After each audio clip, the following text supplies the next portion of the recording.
And welcome to this edition of the Big Blue in the Bronx podcast. Alex Gavage Carter's back in. Unfortunately, Jordan Levine is unable to join us. He has an adult life where he's moving into an apartment now, and congratulations to him on that. And hopefully he is doing well. He's going to join us next week when it comes to the Bears preview and the recap from the Steelers game. However, I'd like to start this podcast episode just to say a couple things. Today is September 11th. 19 years since the 9/11 attacks on the Twin Towers. I think it was the Pentagon or some sort of monument in Washington, D.C., and also the crashed plane in Shanesville, Pennsylvania, if I'm getting that town correctly. We remember the people who died for our country, not just first responders, but the people who have left their lives behind and that were on those flights, and unfortunately left their families behind and were good workers in the working class, especially the ones in the building. So take a moment of silence here.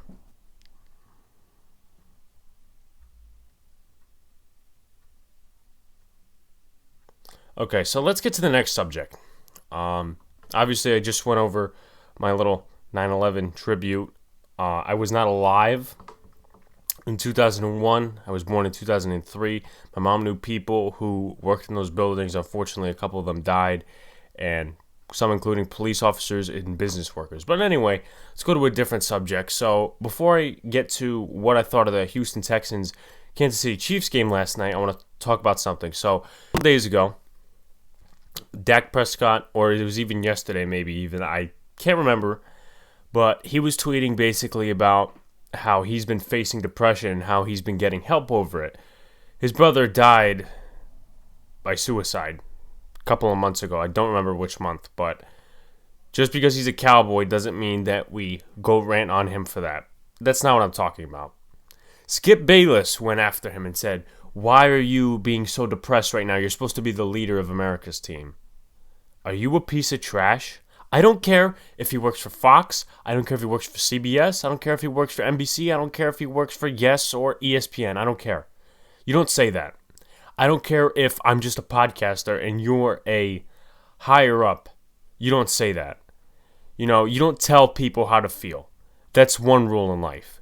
I don't care how it is. You don't tell people how to feel. And you're a Cowboys fan, and the only reason you said that is not because, you care about the Cowboys. You care about ripping them and, takes and everything on your show because all you did last year. And you know what? Maybe for good reason last year. In some cases, you ripped on Dak Prescott. You ripped on the Cowboys. You ripped on Jason Garrett. So, you know what? Stop your bullshit right now. Stop your bullshit and actually move forward and say, "I'm sorry." Because that was not right.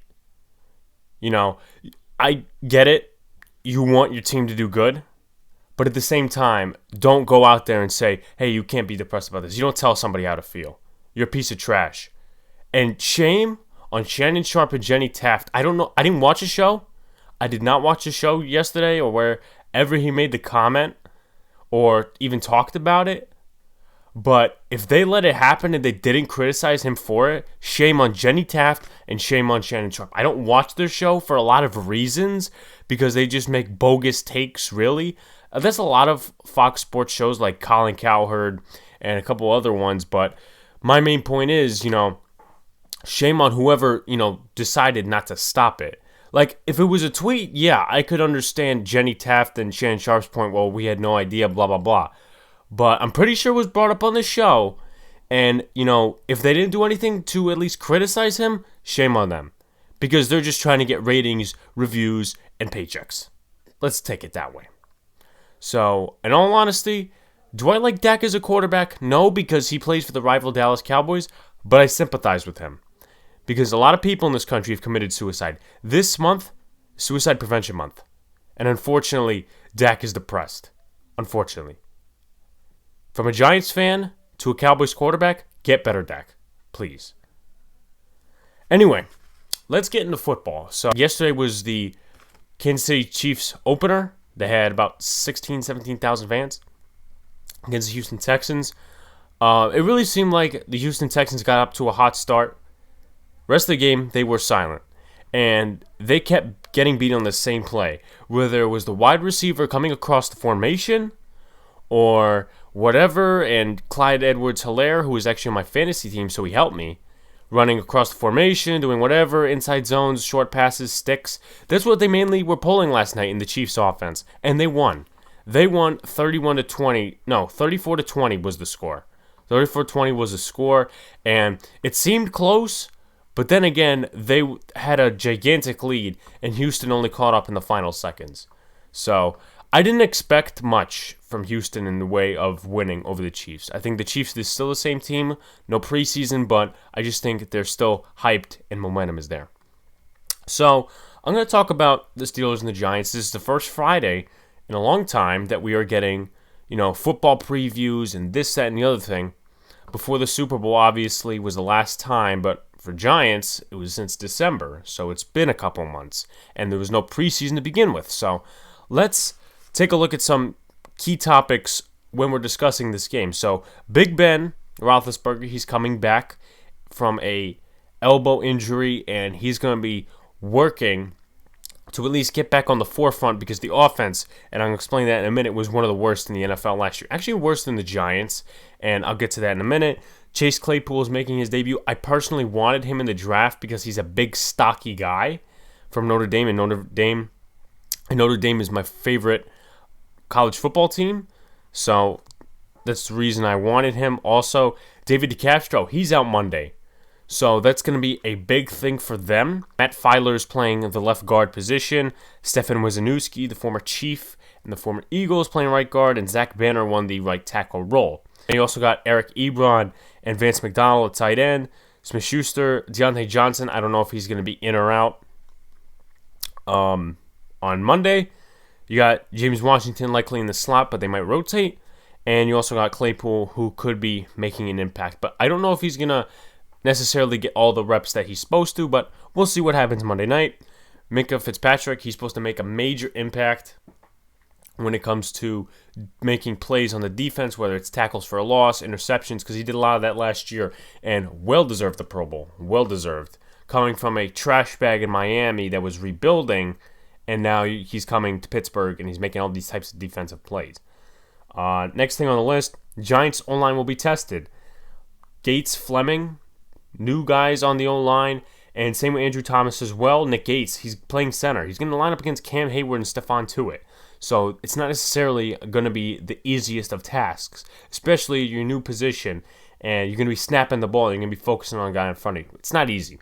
Andrew Thomas, he's the rookie left tackle out of Georgia. He's facing T.J. Watt, so that's not going to be easy. The last time that happened was Eric Flowers and T.J. Watt. Well, T.J. Watt got 2.5, 3 sacks off Eric Flowers in preseason. Just imagine if it was in the regular season, though.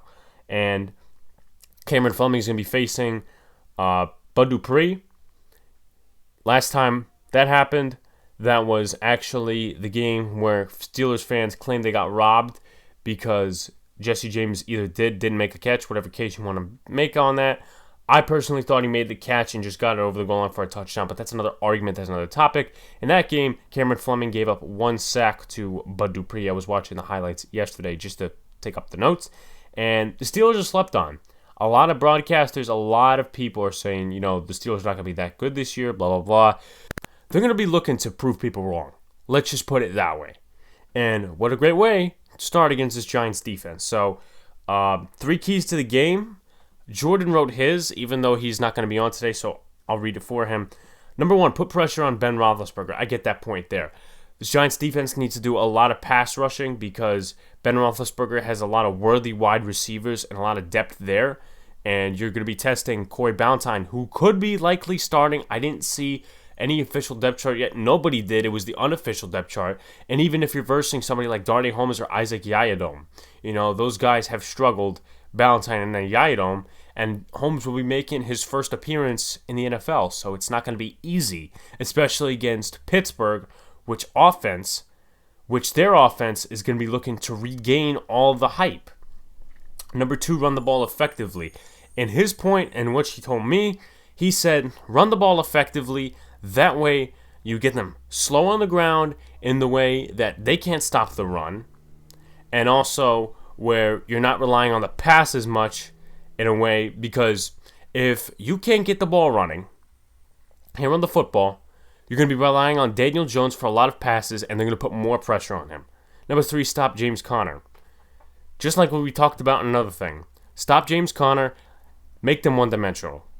In the case of passing, that's when the pressure needs to be on. But we didn't acquire Blake Martinez and Austin Johnson for them to be scraps. No, we signed them for them to be elite, not necessarily elite, let me take that back. Blake Martinez to be a run-stopping linebacker, Johnson to be a rotational defensive lineman where he could stop the run. So that's kind of where I'm putting that one. So here's my 3 keys. Number 1, contain, neutralize, and slow down the pass rush. That has to be key. With this new offensive line, they have to do that. I mentioned Thomas making first start at left tackle in the NFL. Also, Cam Fleming, he's going to be making his first start at right tackle in a couple of years because I'm pretty sure the fill-ins that he had to make in Dallas, he had to start at left tackle. I know one of them was against the Jets. I don't know. I think he started another game, but I'm not going to go into that right now. So, number 2 is put pressure on Big Ben in the offense. If we get enough pressure on Big Ben, he's going to do short passes. I'm just going to say that right now, or they're going to stick to running the ball. But either way, we have to put pressure. Because if we don't put pressure, even if you're not getting sacks, if you're not putting pressure on the quarterback, especially Big Ben, Big Ben's coming into this game. He's all hyped and whatnot. His first game in almost a year because of the elbow injury. And everybody's going to look to hit him. Everybody's going to look to hit him. And hitting him and forcing pressure on him will get his brain whacked up, for lack of better words. And, that will at least make them either one-dimensional or at least have Randy Fichtner limit the playbook in some type of plays. But for the Giants, especially with the acquisitions they made this offseason with Kyler Fackrell bringing back Golden, maybe some rotational outside linebackers, the ones they drafted as well, you want to put pressure on Big Ben to help this defense. That's one of the problems they had. Everybody's talking about last year, the offensive line is the number 1 problem. No. Pass rush and defense. And, the back end of the defense. That was a problem. Couldn't generate enough pressure. James Betcher, I'm a blitz guy, I'm this and that and the other thing. Well, they were supposedly like 14th in pressures or something along those stats. But again, they were 22nd or 21st in sacks. I think something like that. But I could actually pull that up right now because I have a stat sheet for that. But number 3, get ready for quick passes. If you are limited to a one-dimensional offense and maybe you can't get the running game started right away, get ready for those quick passes. Because in a way, they will find the quarterback. They will find the quarterback. They will pressure the quarterback. They will do this, that, and the other thing. TJ Watt will try to get back there and force some fumbles. So in a way, you really need to get ready for those quick passes. If pressure's coming up the middle, if it's a blitz, and even if it's not a blitz, you still want their defense on limbs. Different case. I know it's a lack of better words again, but you want your offense jump started. And I'm not saying never go down the field. I'm just saying, wear out the defense a little bit. This is one of the league's best defenses. Take advantage right now. So Jordan made some key matchups, and I'm going to explain some stats as well. Evan Ingram versus Devin Bush. Evan Ingram needs to stay healthy this game. Devin Bush, second-year linebacker out of Michigan.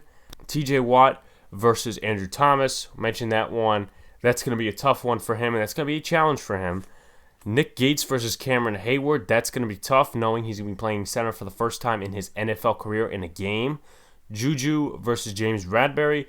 Juju Smith-Schuster wasn't necessarily healthy all games last year, so he's looking to bulk up, maybe get another 1,000-yard season. He can't get it in one game, but he could work towards it. This game, especially against a defense like this, James Bradbury, he's had a mixed camp so far, but he definitely earned his spot on the roster. And then, especially in the red zone, if they use the tight ends, Jabril Peppers on Eric Ebron, especially in that formation, maybe they use Minka to cover Ingram. I don't know what they'll do.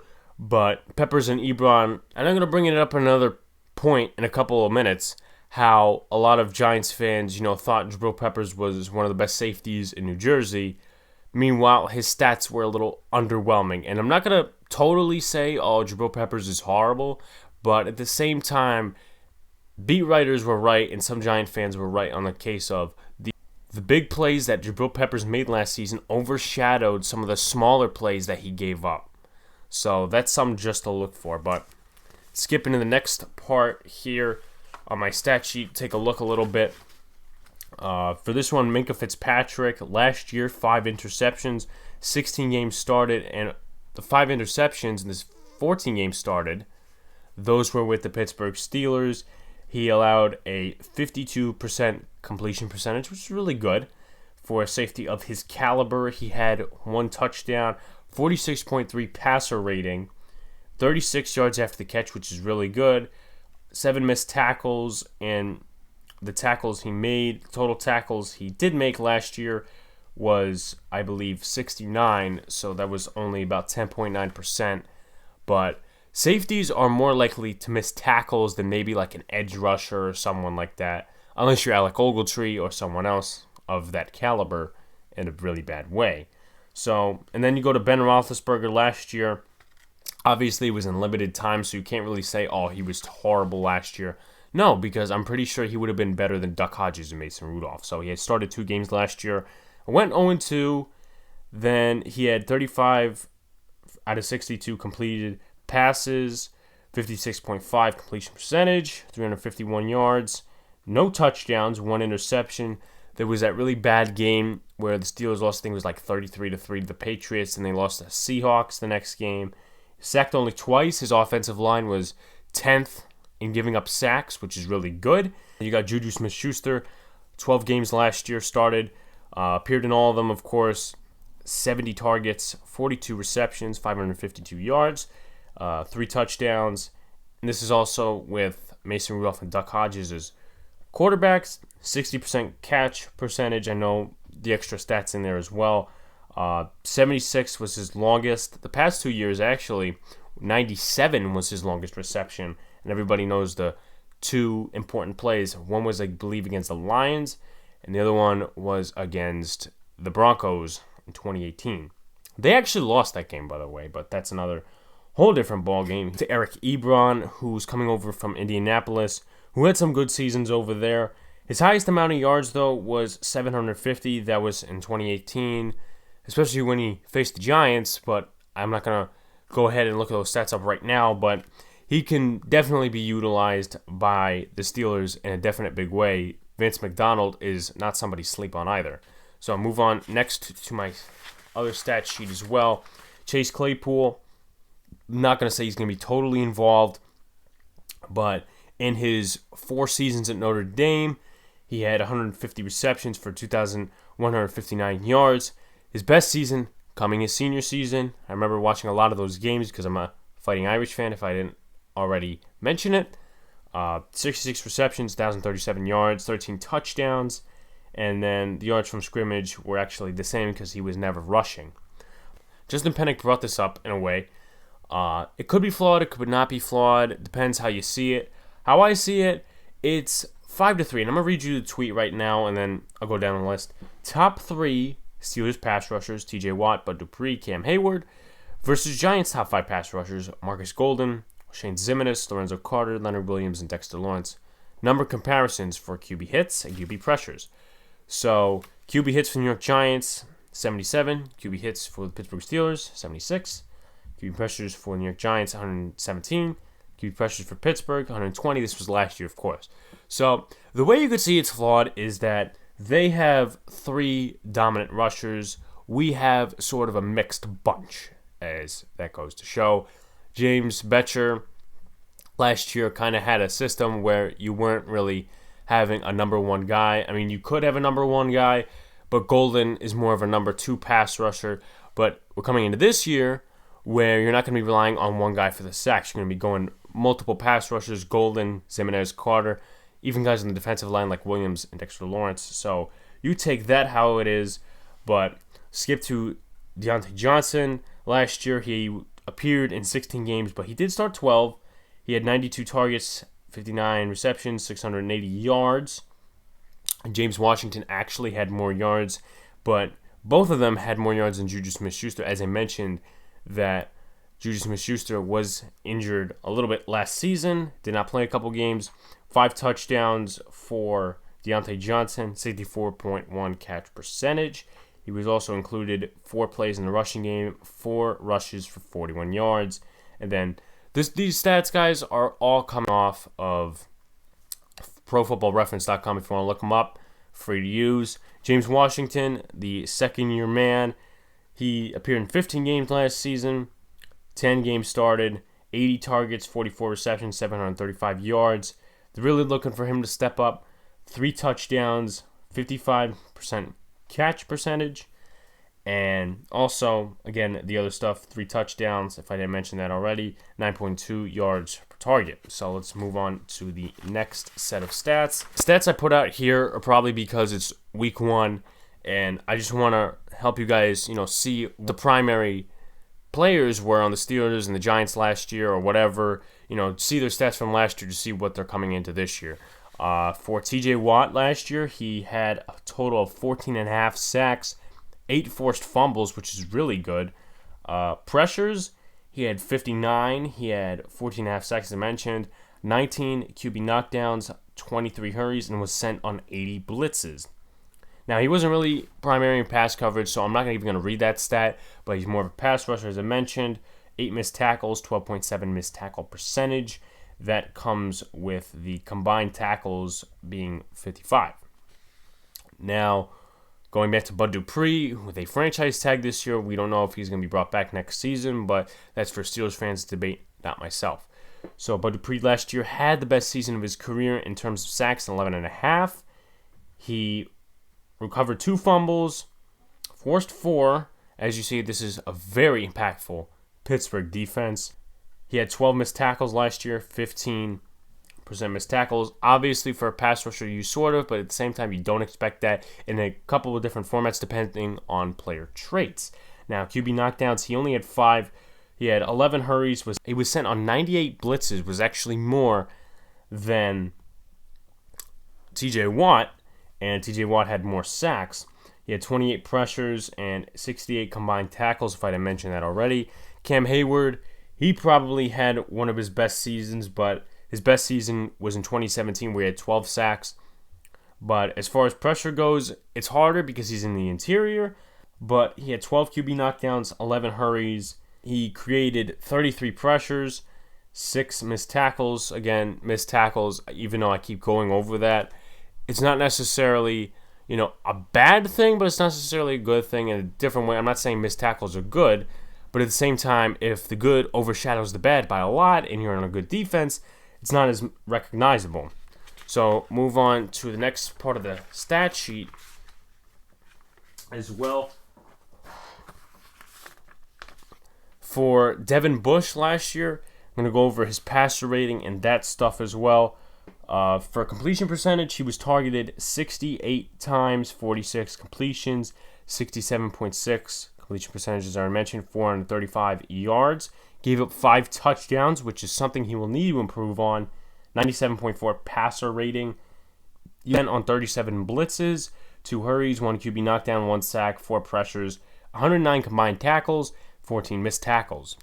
And also, he had 1 forced fumble last year, 4 pass deflections, 2 interceptions, and as I mentioned, the sacks and the combined tackles.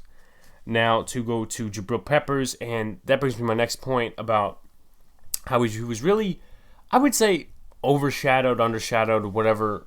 It's really overshadowed. How the big impact plays as a playmaker. I'm not saying that's not good, it's not bad, whatever, but at the same perspective, he forced multiple fumbles last year. He had 1 interception against the Redskins, but he had an 84 passer rating, which was actually more than Blake Martinez, who a lot of Giants fans frowned upon when coming here because of the high passer rating. Oh, what if he, doesn't cover tight ends? Started 11 games last year. He had 1 interception, as I mentioned, 36 yards, going back to the house, 63.9% completion percentage against. Gave up less yardage than his year before in Cleveland, but the completion percentage was higher. Gave up 1 touchdown last year, 84 passer rating, as I mentioned, 155 air yards. Was sent on 27 blitzes, did not get a sack, even though he forced 3 hurries, and also the missed tackle percentage was a little high. And he actually had the same amount of missed tackles is Antoine Bethea. And Curtis Riley, if you remember, had 18 missed tackles the year before, but Peppers was being the strong safety, and Riley was a free safety the year before, but that's another subject to talk about. Now, James Bradbury, last year he recorded 3 interceptions, which is a career high for him, 12 pass deflections, 1 sack, and if you want to go into passer rating and all that, he was targeted 97 times, 58 completions made against him, 59.8 completion percentage, which is really good. 644 yards, 70.1 passer rating, allowed 1 touchdown only compared to the 6 he allowed the year before. 477 air yards, 2 blitzes he was set on, 1 pressure, 1 sack, 65 combined tackles, and 9 missed tackles, 12.2 missed tackle percentage.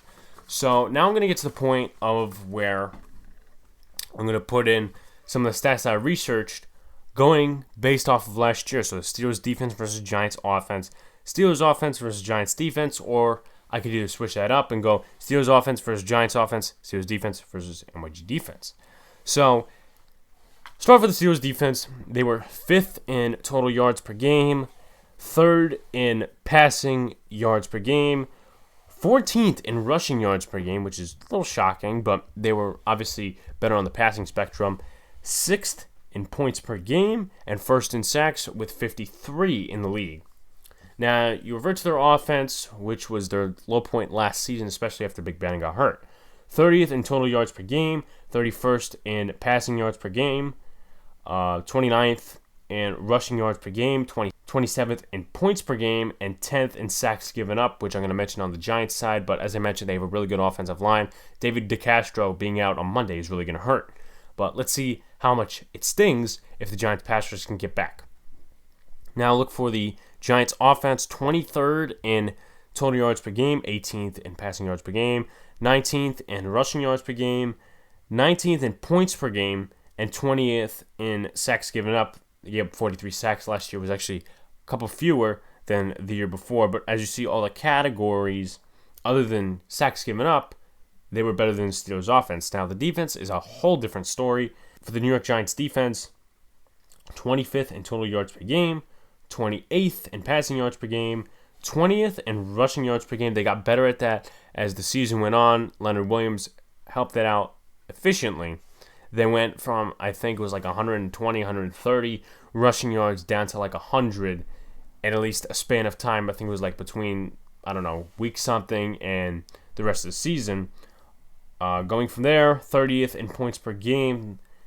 Obviously, a couple following behind him. And 22nd in sacks. Marcus Golden obviously leading the pack. As far as that goes, with sacks, he had 10.5 last year. First Giants linebacker to do that since Lawrence Taylor. So that is mainly my preview. Now, if you want my prediction, I'm going to list it. I have a Giants preview coming out on allnewyorksports.com around 4:30. I'm going to update it. Obviously, Golden Tate is questionable. We don't know if he's going to be back to 100% on Monday, but beat reporters say that he will, but will he likely be used 100%? Maybe not, because he doesn't look 100% according to a lot of people right now. And Blake Martinez, he feels good for Monday. Hopefully he's 100%, because if he's not, that's going to be tough, because we just cut Ryan Connolly, and I know everybody's going to be like, oh, get over that. Well, you know what? Devontae Downs isn't necessarily a starting linebacker in the case of past years. He didn't necessarily start at linebacker last year, so let's even out the platform here. But as far as predictions to go, I'm going to say the Giants give up at least 3 sacks on the offensive line. And hopefully, I'm not hoping that to happen, but the Steelers' pass rush is really good. And we're on prime time, and we haven't beat the Steelers since 2008, which isn't necessarily good. We had Eli Manning then, now we have Daniel Jones. But in the case of the offensive line, I think they give up at least 3 sacks. TJ Watt's going to give them some pressure, especially coming from Andrew Thomas's side. Cameron Fleming might struggle against Bud Dupree. As I mentioned, he gave up a sack the game against the Steelers when he was with the Patriots in 2017, and Nick Gates might struggle at center. Everybody's thinking, oh, he's going to be good, he's a good offensive lineman. That shows in camp, but right now and Monday, it might be a different story because we are facing one of the best defenses in football. As far as the defense goes, I think they'll have some amount of pressure there.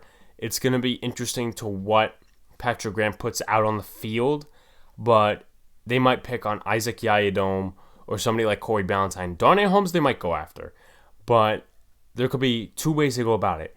If Darnay Holmes struggles, they'll keep picking on him. If not, if he gets 2 pass deflections in the first 2 targets, they're going to be like, okay, you know what? Let's not go there till like maybe late in the game. They'll pick on Ballantyne, they'll pick on Yiadom, and that might be the end of it for the Giants. But I say Daniel Jones might fumble even once, because do we know if he's got that fumble thing, really tightened up? He did fumble in the scrimmage, even though it was a couple weeks ago, and nobody was getting hit. So that's something to, that he needs to work on. And TJ Watt, as I mentioned, 8 forced fumbles, Bud Dupree, 4 forced fumbles.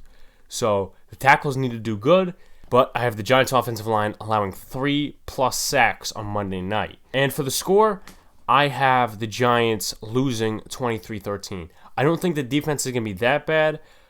Maybe, maybe not. I could be wrong, but I don't think the offense will necessarily get back in the game by the time the points are given up and whatever. I just think that 23-13, yeah, that doesn't look bad, but the big chunk plays and the chunk yardage plays that the Steelers create in the secondary are going to be really big time towards their offense and getting their offense really straightened out and hyped up in a way, for lack of better words again.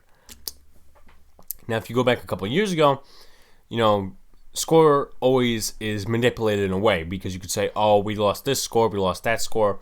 23-20, I believe, was a score the Giants lost to the Falcons in 2018. Julio Jones and the rest of their wide receivers, including Marvin Hall, who was a punt returner, destroyed the secondary.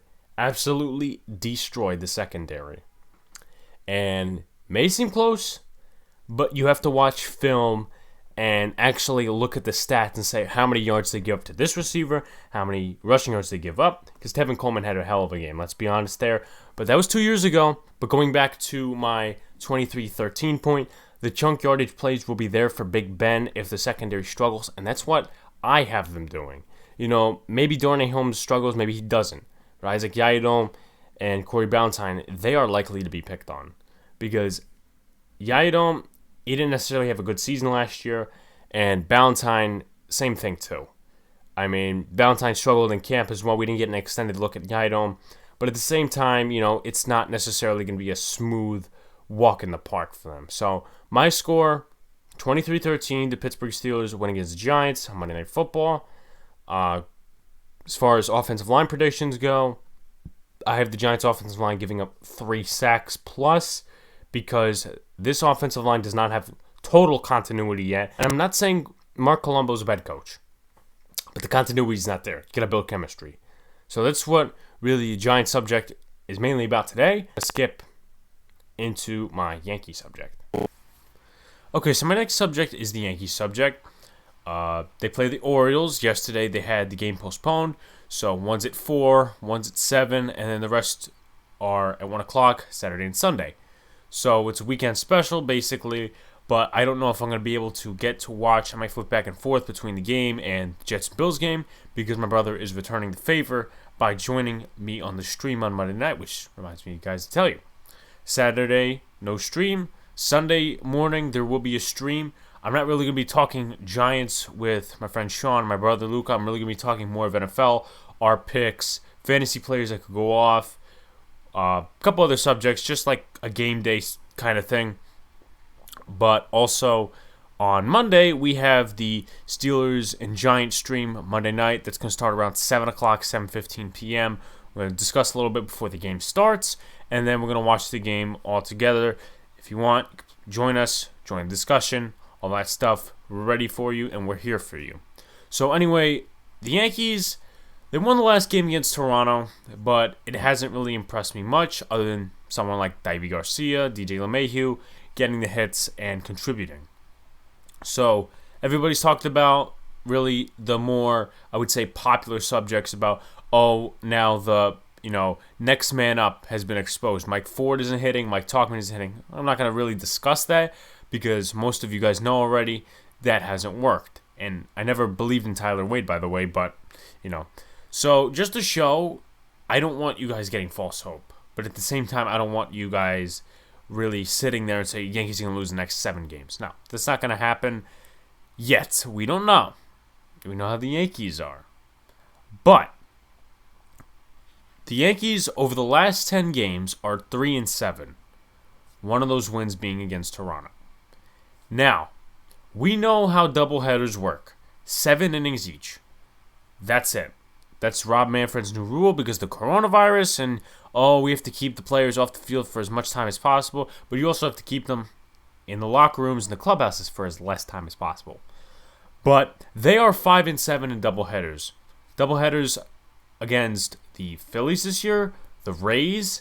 I think we had one against the Orioles earlier this season, maybe actually earlier this month. We had one against the Braves, we had one against the Mets. And if I'm forgetting any, please remind me. But that just shows you that we are not good in doubleheaders. So lineup for game 1 is Cole, then it's Tanaka, then it's Montgomery, then it is Happ. So let me go over their stats before I go over the opposing pitcher stats. Alex Cobb is pitching in that series as well as I think the guy's name is Akins. I'm going to go over that too. But Garrett Cole, his last start in which he lost the game against Baltimore 6-1, 10 strikeouts, 6 innings pitched, 1 earned run, 5 runs, 1 home run, and 2 walks, 3.63 ERA for right now. I'm surprised it hasn't gone up to 4, but I guess in time being, and the times he doesn't give the home run, he gets the strikeouts and the other ground outs and whatever outs he needs, and it's not going up to 4 right now. Will it go up to 4? We don't know because it all depends on the Yankees' offense and the pitching and obviously whatever else happens in the game. Game 2, Tanaka will be starting at 7. 5 strikeouts, 5.1 innings pitched, 6 hits, 4 runs, 2 earned, 1 walk, 1 homer. That was a loss against Baltimore, a 5-1 loss. Game 3, Montgomery is going on the mound. That's going to be Saturday's game, tomorrow's game. 1K, 3.1 innings pitched, 6 hits, 2 earned runs, 2 walks, 84 pitches. I'm just including that just in case. 5.72 ERA. He was undecided against Toronto. He didn't do that well. Every other hit or every other batter was a hit, and, it just didn't help his situation, even though it wasn't his fault that we lost, because Ottavino is someone we can't trust all of a sudden. Final score of that one was 12-7. That was when Danny Jansen hit the grand slam off of Adam Ottavino. Going for Game 4 on Sunday is Jay Happ, someone I don't like, but in his last start, he pitched rather well. The offense didn't help him out. Had 10 Ks, 6.1 innings pitched, 4 hits, 2 earned runs, 2 walks, 1 homer, 4.31 ERA, lost versus Toronto. So, the Yankees staff and the offense have to work together. Same with the bullpen. I know this seems like a broken record, but it honestly has to work together. And I guess it somewhat didn't help that Cashman came in and talked to the guys in the locker room. The game, on the day that happened, they didn't win. The game after that, they won. So something must have clicked in their brains. However, that didn't help because even though we played Toronto 6, 7 more times, we won the final game of the set, but Toronto won the series. And we're the 8th seed right now in the AL. So it's we have how many games left, and we're going to fool around the rest of the way. No, we got the Marlins. We got Toronto again. We're versing the Orioles right now, and I got to look up. I think we're also versing Boston too. So it's not going to be a cakewalk. And if the Orioles could beat us, if the Blue Jays could beat us, if the Rays can beat us, the Rays are a better team than anyone in the AL East right now. Possibly could go to the 1 seed. I don't know. I have to look at the standings again. But my point is being, if we can't beat the teams in our division, if we can't beat any of the teams that are the low-grounded teams, we cannot beat the Red Sox. And I don't want to hear Red Sox fans when they're like, we may have the worst record in the AL or the worst record in the AL East, but, you guys still lost to us. I don't want to hear that. So let's get the pitching going and let's get the offense going. Because I don't want to see any more swinging at pitches outside the zone and whatnot. It will happen, but not as much as I want it to. And at the same time, I don't know what Aaron Boone is doing with Gary Sanchez. At the same time. Because a couple games ago, he's like, oh, I'm going to bench Gary Sanchez. This might help him out. Yeah, bullshit. Bullshit. Tell me a bigger lie. Tell me a bigger lie than that one. I don't think there is one. Because Gary Sanchez was benched. Like 2 games later, he starts playing. I'm like, what is this? Eric Kratz is literally doing better. And I've said this before. I said that on the last episode or the episode before that. That Eric Kratz is doing better. So, let's pick it up, people. Now I'm going to read the stats from the opposing pitcher's side and what they did their last starts. Aikens actually won against the Yankees the last start.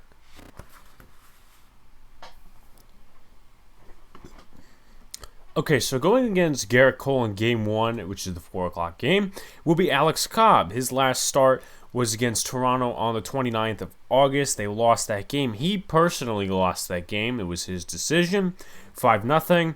In his start, he had 4 innings pitched, 8 hits, 4 earned runs, 2 walks, 2 Ks. Now I'm going to move to Game 2. Keegan Aiken, 5.1 innings pitched, 3 hits, 4 walks, 8 Ks, and a 2.08 ERA.